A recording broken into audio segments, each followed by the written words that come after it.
کرده این ملت که بشینه ما ملاها پیدا شده خیرات ها را منع کرده حالی ختم قرآن خوندن ثواب نداره.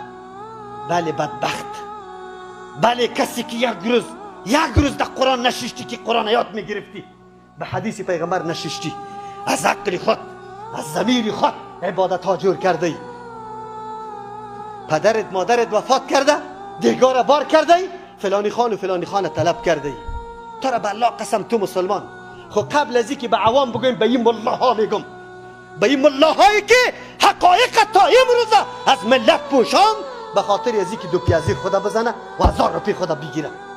او عالم پیش الله رفته نیستی، به مردم حقیقت ها را بگو. تو را به الله قسم یک سند برای ختمه برام بدی، یک سند به نام جمعی، به نام سالپورگی و چلی.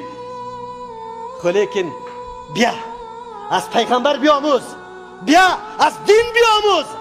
در روزی آمدن روزی خوشی است، در روزی آمدن خوشی است.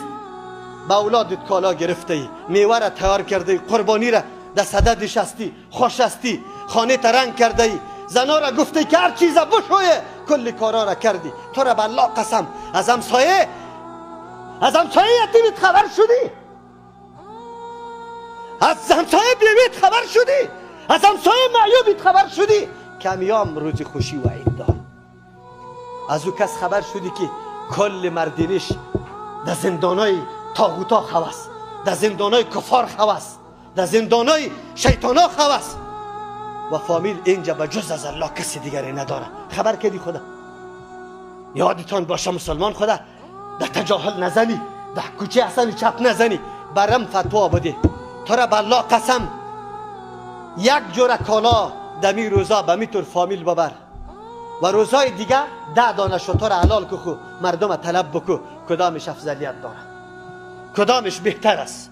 کدامش مامور از جانب شریعت است؟ افسوس نیست. این ملت کدام طرف است؟ کدام طرف سوق میشه؟ کدام طرف میره؟ عمل صالح را یاد بگیریم. عمل صالح در این روزا خیلی بهتر است، محبوب است به الله. کدام عمل صالح از دستم میشه؟ نمیشه از دستم، نمیشه از دستم یک جور کالا 300 افغانی با کرایش 300 دیگر 600 افغانی. خیر است متوسط، اعلانه کمتر. یک بدن یتیم پنهان کن که در روز عید خوش برآید، با اطفال دیگه یک جا شود. چرا این مفکوره و عقل از ما میره؟ ما را ابلیس چرا محاصره کرده؟ ما باز در قید و بند دینمی قید و بند حاضر هستیم و تو ملای ناملا رفته رایستی. امروز در یکی از چی رفته بودم، به می غرض رفته بودم که ما به نام جمعی بود، نان شب نخورده. قاری صاحب محترم تو میگی مسابقه قرائت افغانه است. الحمدلله رب العالمین الرحمن الرحیم مالک یوم الدین ایاک نعبد. باز دیگه شروع که قاری باسط شده. او برادر اینجا کدام محفل مسابقه نیست، آمده تلاوت قرآن بکو. الله اکبر. ما از دین چی جور کردیم؟ از این ملت به کدام سویه یارا غافل ساختیم.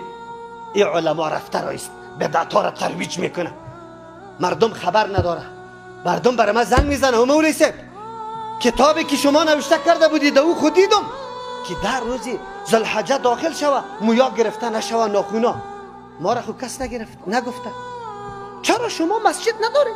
یا تو در جمعه خانی نرفته ای؟ و مولوی صاحب در جمعه بودم. مولوی صاحب در این مورد نگفته، دیگه زنگ میزنه برای میگه مولوی صاحب مولا صاحب گفت که برای آجاست.